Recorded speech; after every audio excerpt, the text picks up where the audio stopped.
Empecemos entonces con Germán. Bueno, qué bueno que me ha tocado la silla de Amarú. Y arranco revelando una epifanía que he tenido con el comentario inicial de Amarú. Y es que ahora entiendo por qué Margarita Montero y mi esposa Rosmarie se ven cada día más jóvenes. Porque son personas que hacen el bien sin mirar a quién, están involucradas y se han convertido en referencia en el trabajo social en Venezuela.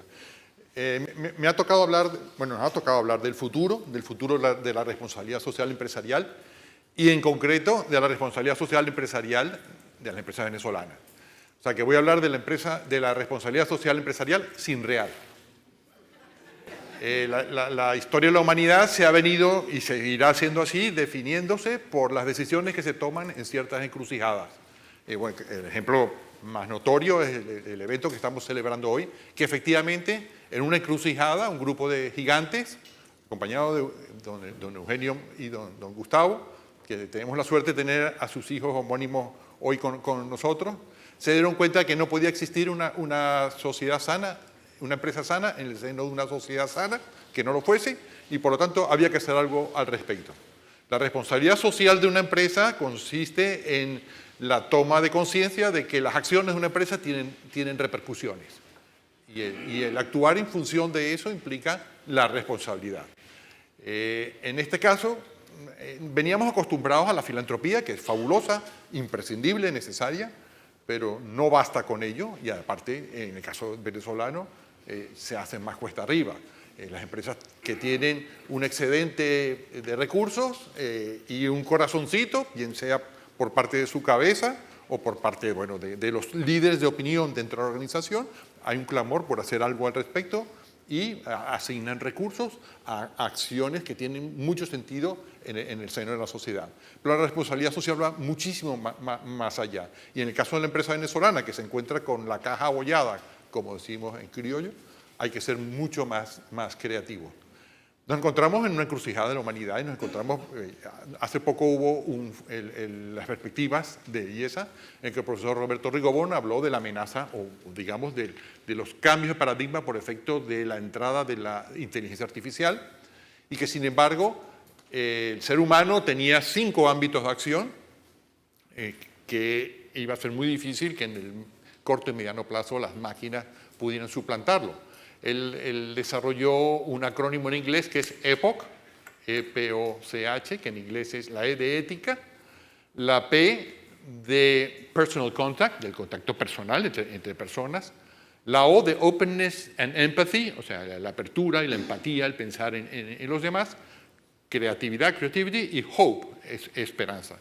Y aquí es donde definitivamente los venezolanos, en esta encrucijada, si hay algo que necesitamos es esperanza. Esperanza no es ser iluso. Esperanza es entender que a pesar de que todas las cartas están en contra nuestra, nosotros podemos, como se dijo anteriormente, echarle pichón y seguir para adelante porque no nos queda más remedio. En el caso de la empresa venezolana hoy en día hay muchísimo que hacer, aún sin recursos. Nuestras empresas son organizaciones que son pozos de talento. Ya don Gustavo Vollmer siempre habló y siempre fomentó el voluntariado corporativo. El voluntariado corporativo es una actividad en la que ese pozo de talento se estructura y se organiza, y no es que cada uno de los colaboradores de la empresa sale a la calle a ver qué puedo hacer bien, sino que se estructuran para lograr un muchísimo mayor impacto y aprovechar sus fortalezas.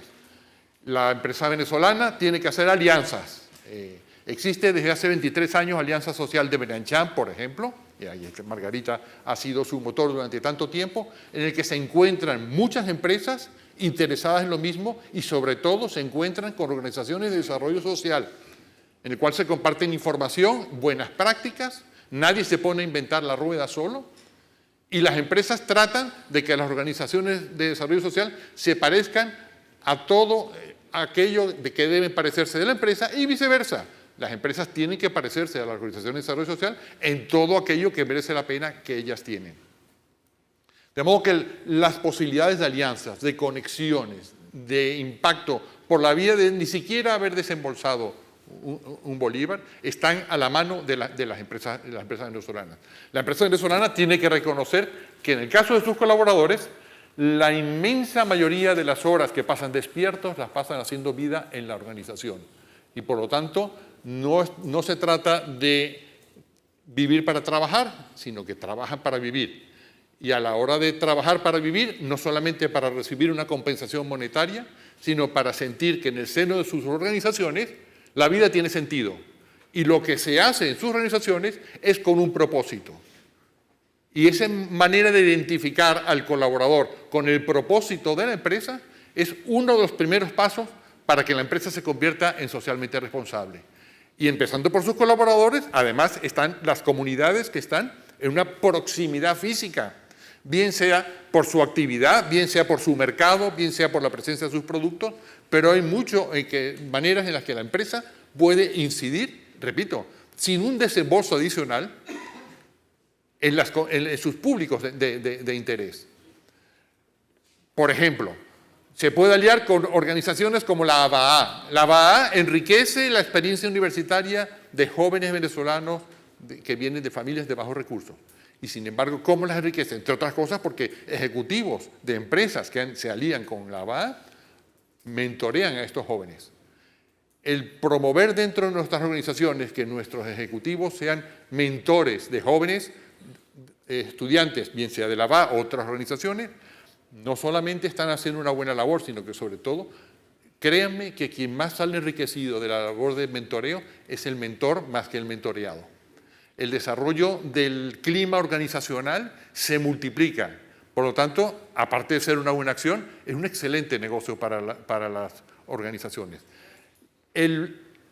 Las comunidades próximas a las organizaciones tienen escuelas públicas, escuelas de la ABEC, escuelas de educación católica, escuelas híbridas, y hoy en día entendemos qué ha pasado con la escuela venezolana. Y lo que requiere la escuela venezolana hoy en día es talento docente. ¿Y qué mejor lugar para encontrar talento docente hoy en día que entre nuestros ejecutivos?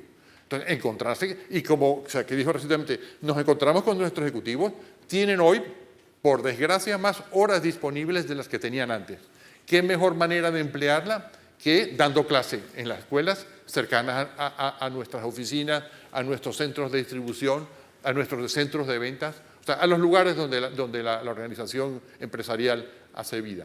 O sea, la cantidad de oportunidades. Ahí hablamos de la creatividad.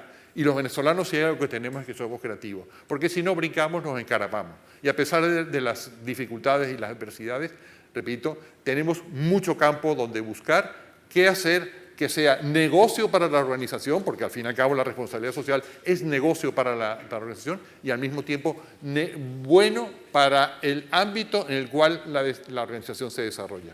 Muchas gracias.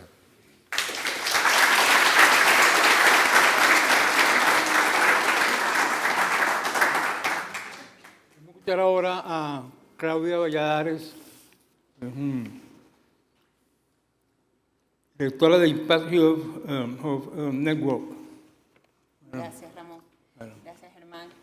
Bueno, a mí me gustaría hablar un poco precisamente porque estamos hablando del futuro, ¿no? De la responsabilidad social, y honro el trabajo que hicieron pues todas las personas que se reunieron en Maracay, todo lo que nos han enseñado, todo lo que ha pasado y lo que ha transcurrido en estos últimos 60 años, por ese compromiso empresarial de querer hacer un país diferente.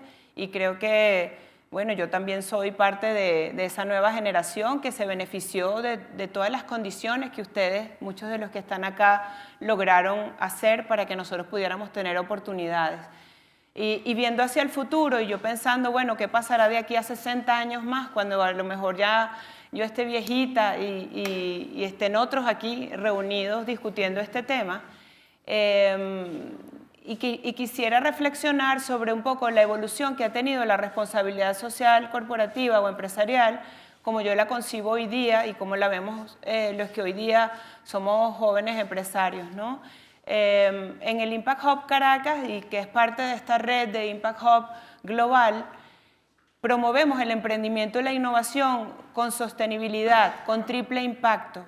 Y eso justamente es para mí una evolución de lo que fue la responsabilidad social empresarial.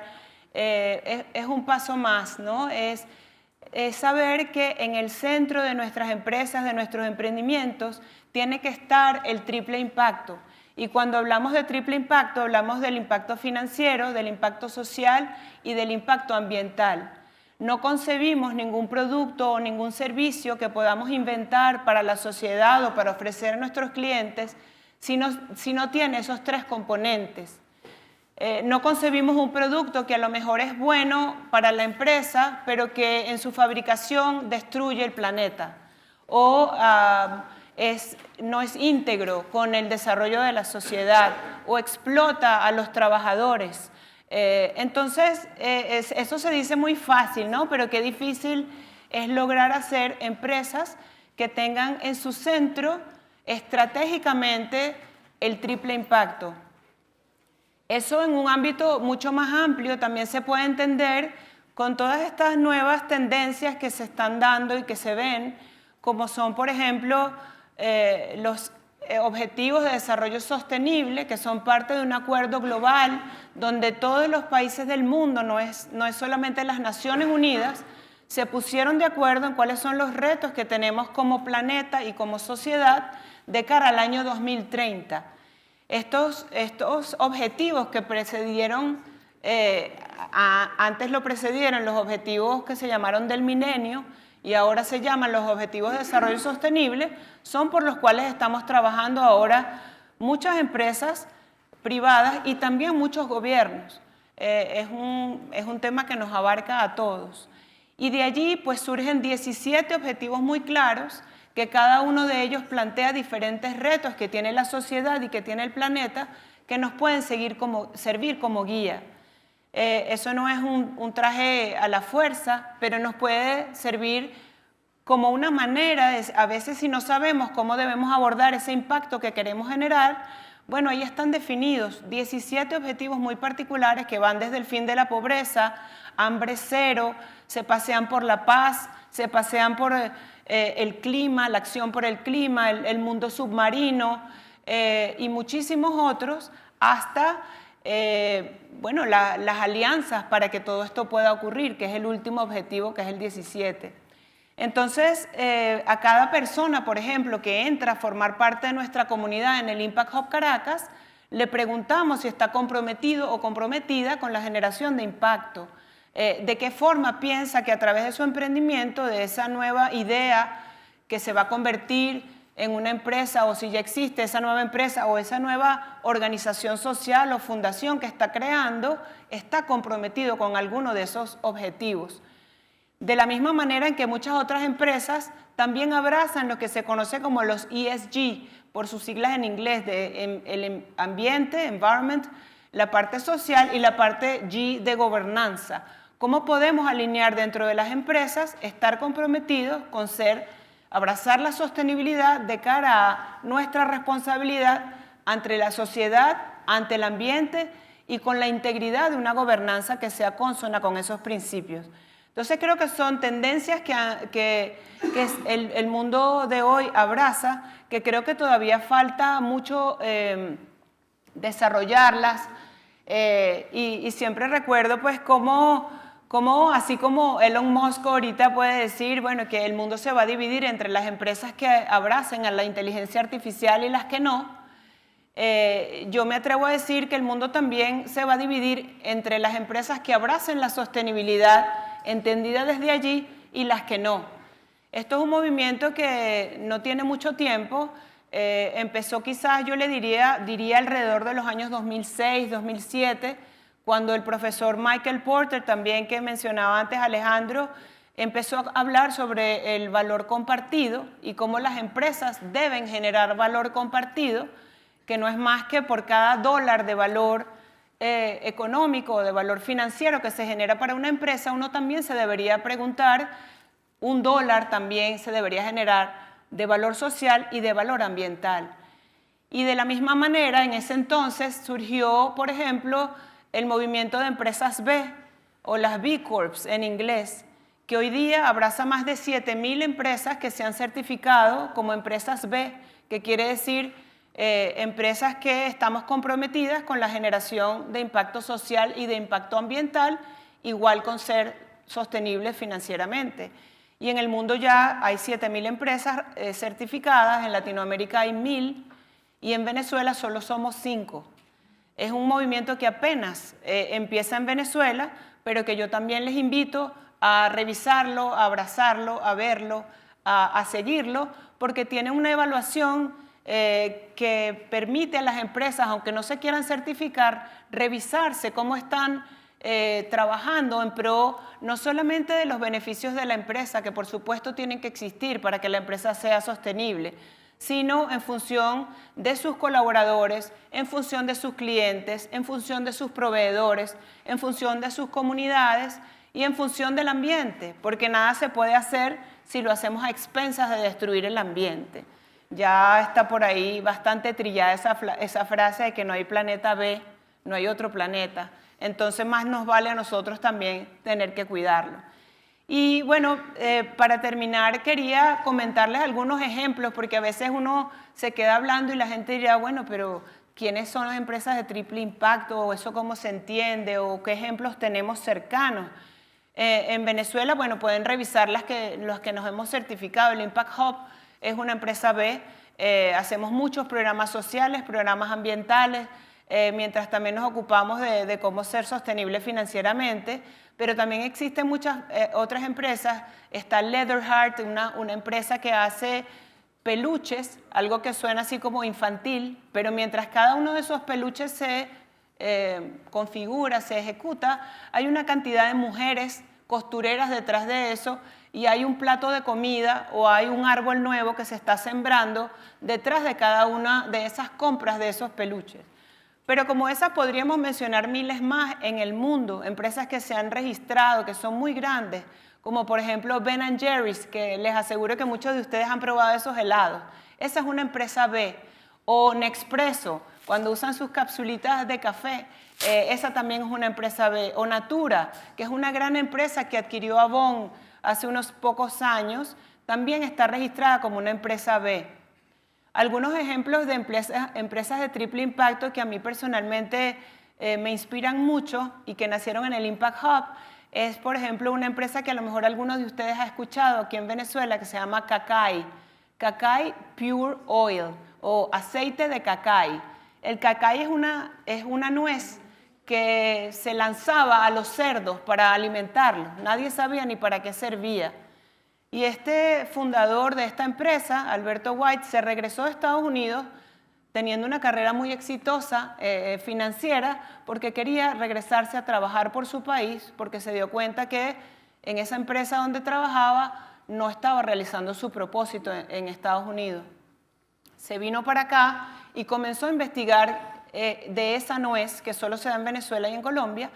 Para echarles ese cuento que es largo, corto, hoy día Cacay Pure Oil está ejecutando una empresa, produciendo un aceite que está hecho totalmente de forma orgánica y que es más poderoso desde el punto de vista de sus propiedades que el aceite de argán que se ha hecho tan popular en el mundo y que se utiliza para el cuidado de la piel, para la hidratación y para evitar el envejecimiento prematuro, si se quiere, o arreglar las arruguitas que nos salen con la edad. Y ese producto hoy día se vende en más de 20 o 30 países en el mundo. Y mientras eso pasa, las comunidades agrícolas que producen esa nuez, que antes muchos solamente producían café o producían cacao, hoy se están beneficiando de parte de los ingresos que la empresa recibe, que se devuelven a la comunidad, y por cada potecito de cacay que ustedes compren de ese aceite, se siembra un nuevo árbol de cacay que tarda 7 años en crecer. Hay otra empresa también que se llama Choco Guardián, que es un chocolate que se hace con bean to bar, emplea a mujeres en la producción del cacao y posteriormente a eso, por cada barra que se compra de este chocolate, de cacao puro, ustedes se convierten en guardianes del árbol de ese cacao y pueden tener la trazabilidad de todo lo que pasa en la cadena productiva, que es parte de lo que empujamos las empresas que creemos que debe transformarse la economía, que la economía tiene que tener otras dimensiones, que la economía tiene que estar realmente en favor de todos, de la sociedad, del planeta, y que hay nuevas formas de hacer negocio. Por eso es que abrazamos esa idea de que las empresas deben usar sus ganancias para ponerlas al servicio de la sociedad y del medio ambiente. Y eso es un poco lo que les invitamos a repensar, cómo esa responsabilidad social que debe existir y que debe estar presente en la empresa se puede seguir transformando para ser estratégica y para que la empresa la abrace desde su core business, desde su centro de negocio hacia afuera, a todo lo que nos rodea, empezando por sus propios colaboradores, sus accionistas, sus comunidades, la sociedad más ampliada y el planeta. Muchas gracias.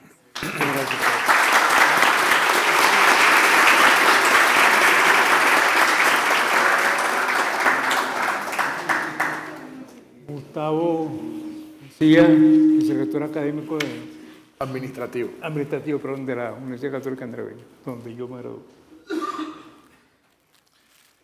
Bueno, yo quería comenzar un poco comentando que cuando recibí la llamada del profesor de Viana para participar aquí al muy estilo del profesor de Viana, en términos de decir, coño, aquí la idea es tener a uno de los jóvenes que les toca recibir ese testigo y seguir adelante. Yo, para mí, agradezco mucho eso porque significó, en primer lugar, un ejercicio de humildad frente a la historia, frente a la compañía, que siempre impone. Y además un ejercicio de reflexionar un poco en torno a lo logrado y al hacerlo reconocer siempre que eso plantea el reconocimiento de dónde está el límite de lo logrado, abre siempre una ventana al infinito. Y eso, digamos, siempre ayuda a seguir adelante, ¿no? Entonces hice algunas reflexiones que creo que están situadas propiamente desde lo que implica la educación, particularmente una universidad y lo que nos ha ayudado para gestionarlo. Creo que al final será posible para ustedes encontrar alguna pertinencia de estas ideas en el marco del título del foro, siendo que, como han dicho todos, la educación, una educación sostenible, de calidad, parece convocarnos a todos en conjunto en el marco de estos esfuerzos de responsabilidad social, ¿no? Entonces, titulé un poco estas reflexiones rápidas, voy a ceñirme un poco a la presentación para respetar el tiempo. La titulé Preservar y enriquecer el legado y traté de enfocarme en algunos comos que yo considero que son imprescindibles para mantener esa calidad y esa sostenibilidad y que yo creo que nos van ayudando en la universidad y pueden ser relevantes, digamos, en otras experiencias, ¿no? Entonces, son 6 cosas que, la verdad, cuando me hicieron pensar, reconocí como importantes, ¿no? Lo primero que voy a decir que creo que es clave para que todos en conjunto logremos las cosas y retos que tenemos en materia educativa en el marco de lo que hemos estado discutiendo, es que creo que es vital que no perdamos la esperanza. Y en palabras del rector virtuoso, que en paz descanse, la esperanza supone siempre una actitud activa, no pasiva y enfocado en un proceso constructivo. Por lo tanto, yo situaría esta primera reflexión en términos de lo que supone realmente el reto, y esto pone a la gestión, a las reflexiones del doctor Rosen al principio sobre lo que implica, digamos, la importancia de la gerencia para dar respuesta a los retos que tenemos ahora, supone esta esperanza justamente poner a la gestión en un lugar muy relevante de lo que tenemos por delante. O sea, yo creo que aquello que significa realmente hacer un diagnóstico compartido de lo que sucede, desarrollar una estrategia y además en materia educativa una estrategia que convoque a otros y pensarlo en conjunto, porque al final pensar en educación es pensar el país y su futuro y además preocuparse por el desarrollo de las propias capacidades de gestión, yo creo que es vital. Incluí en la presentación una frase que les leo, Estoy convencido de que contar con una estrategia y desarrollar las capacidades para ejecutarla es clave para combatir la desesperanza, la anarquía, el individualismo y el desorden propios de una lógica fundamentada en la supervivencia. Creo que hay que escaparnos a una lógica que está fundamentada en la supervivencia porque estamos pensando en el futuro, ¿no? La segunda reflexión que quería hacer tiene que ver con una cosa que yo creo que en la ejecución de la estrategia en la universidad hemos descubierto que, digamos, ese milagro es posible.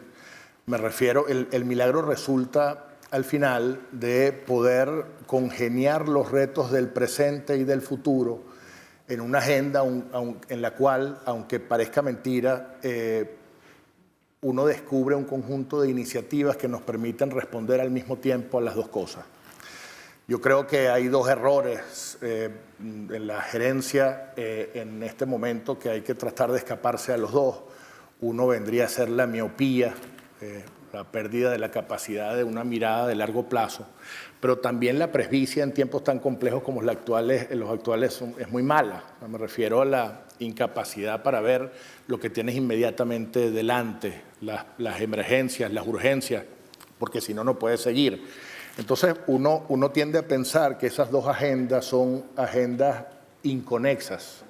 Yo creo que, por el contrario, uno de los retos que tenemos al pensar nuestras estrategias en general, también las estrategias en materia de responsabilidad social, supone, desde luego, que pensemos en cuáles son esas iniciativas que nos ayudan a las dos cosas. ¿Okay? Me refiero a cosas de corto plazo, que más bien ponen su foco en la sostenibilidad y en la eficiencia, o agendas de largo plazo, que en términos de educación imponen mayor calidad, en el caso de las empresas, pues también productividad, y quizás en una segunda fase una agenda de recrecimiento, digamos. Y nosotros hemos descubierto un conjunto de iniciativas que en materia educativa hacen eso posible. Por ejemplo, las estrategias de diversificación son agendas que efectivamente ayudan a la sostenibilidad en el corto plazo, pero es que todas las expectativas de lo que implica de los propios jóvenes en materia educativa están cambiando, imponen una tendencia distinta en materia educativa en el futuro. Entonces, hablar de diversificación nos ayuda hoy y nos ayuda para el futuro. Lo mismo pasa cuando hablamos, por ejemplo, de la incorporación de la tecnología en el aula o en materia educativa, que entre otras cosas también supone poder superar barreras geográficas, supone un tema de inclusividad, supone también un tema de accesibilidad a otros mercados, supone la posibilidad de exportar una oferta y no depender del mercado local. Nuevamente allí reconocemos una iniciativa o un reto, un eje estratégico que nos ayuda desde luego a responder a los retos del presente y del futuro. Los dejo con esa idea porque creo que a nosotros nos ha ayudado mucho. Como ese, hay un par de ejes que nos han ayudado en la misma medida. Otros pueden ser los temas de internacionalización y concebir también la internacionalización en términos de lo que aporta la posibilidad de ubicar una oferta en el mercado, de acceder a mercados distintos. En tercer lugar, esto es una reflexión que le he oído además en varios escenarios al doctor Vollmer aquí presente, que creo que es clave. Apunté, solo con la conexión y la articulación entre los distintos actores de la sociedad es posible responder a los gigantescos retos que tenemos por delante. Eso significa al final que todos actuemos de cara a las necesidades de una sociedad. Por lo tanto, la manera de pensar en educación más bien está pensado en términos de una universidad, pero al final hablo de educación. Es pensar en instituciones educativas y en una universidad conectada al empresariado, una universidad que está conectada también, o una conexión entre el nivel universitario y los niveles previos. Me refiero a la formación que tiene lugar en los colegios. Una universidad al servicio de las organizaciones del tercer sector y de las comunidades. Y una universidad conectada con otras instituciones de educación superior en este país y en otros países. Solo haciéndolo en conjunto podemos lograr cosas realmente relevantes, y eso aplica también a las propias iniciativas particulares de responsabilidad social que tengan las empresas. Creo que ese es un tema vital. En cuarto lugar, creo que hoy, en materia de responsabilidad social, esto también es muy pertinente, la capacidad de innovación a nivel individual y organizacional es con seguridad la competencia más relevante. Yo creo que no solo en una universidad, sino en cualquier organización y también cuando reflexionamos sobre responsabilidad social.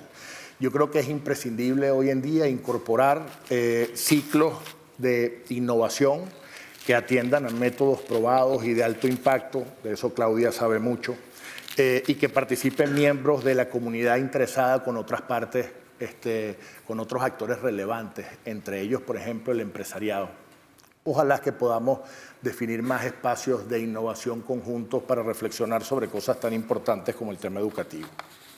En quinto lugar, me faltan dos, doctor, y termino, no olvidar la importancia de las humanidades junto con nuestras preocupaciones por el desarrollo tecnológico. Y aplica también a los esfuerzos que hacemos desde las empresas. O sea, el foco siempre tiene que estar en el ser humano, ¿okay? Y eso bastaría escuchar el majestuoso discurso ayer de Cadenas para un poco conectarse con esa idea. Lo mismo que yo tuve la suerte una vez de tener una disertación con Cruz 10 en su taller de Panamá, estaba el rector virtuoso conmigo.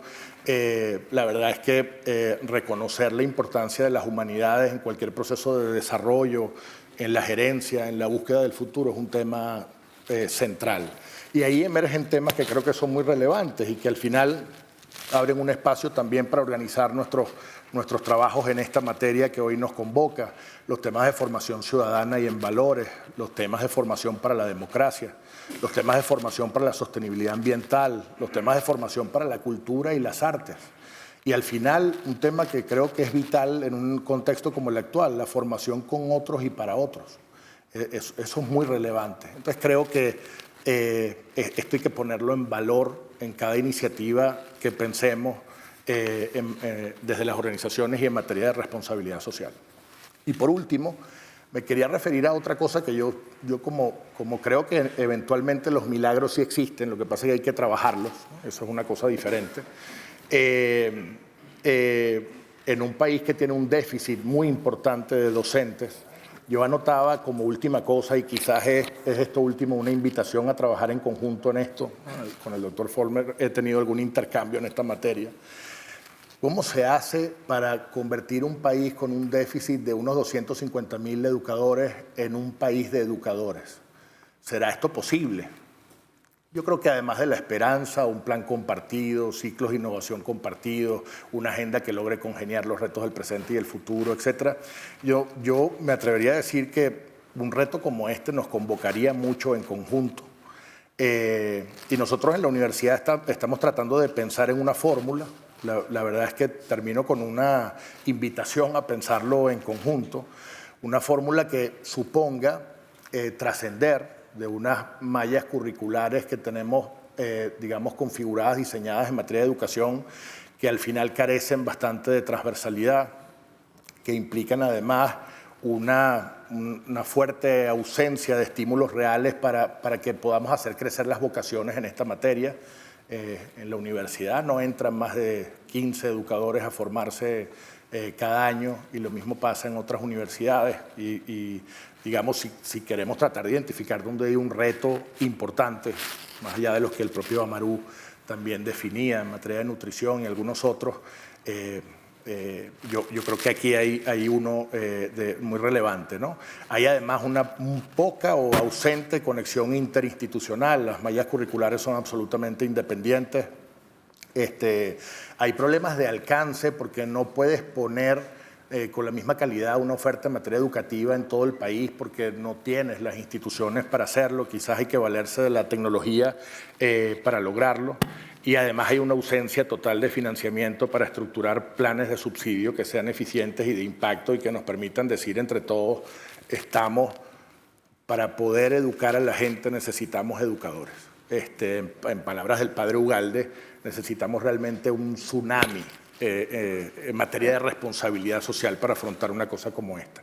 Y nosotros sí estamos trabajando en la concepción de unas mallas curriculares que esté pensada más bien como una doble titulación en todos los casos. ¿A qué me refiero? A una malla curricular en materia educativa que pueda compartir las áreas técnicas con cualquier otra titulación de la universidad. Es decir, en lugar de decirle a alguien, porque esto está pensado en términos de lo que te impone el contexto, realmente, estudia educación, lo que hay que decirle es, tú estás estudiando X cosas, pero con tal cosa más, que además tiene unos subsidios importantes, usted también va a ser educador. Entonces, lo primero es una malla curricular mucho más transversal y conectada con las otras titulaciones en materia técnica. Yo creo que hacen falta entonces estímulos claros a un valor agregado. No es lo mismo decirle a una persona en Venezuela, ven a estudiar educación para que pases trabajo toda tu vida, porque lamentablemente nos hemos encargado como sociedad de decirle eso a nuestros jóvenes. Entonces es distinto decirle eso que decirle, estudia lo que tú quieras, que creas que te puede ayudar a estructurar, desarrollar un plan de vida, pero también sé educador, que eso te habilita para unas cosas que te pueden llevar al infinito. Creo que además eso lo podemos lograr en interconexión con otras instituciones, que además podemos usar la tecnología para que tengamos una opción virtual de calidad y entre todos armar un fondo que nos permita dedicarlo a darle vida al programa. Termino con una frase. La única garantía de preservación de un legado, que es lo que el profesor de Viana me exigía en su llamado, es un talento comprometido y creo que eso nos convoca y muchas gracias.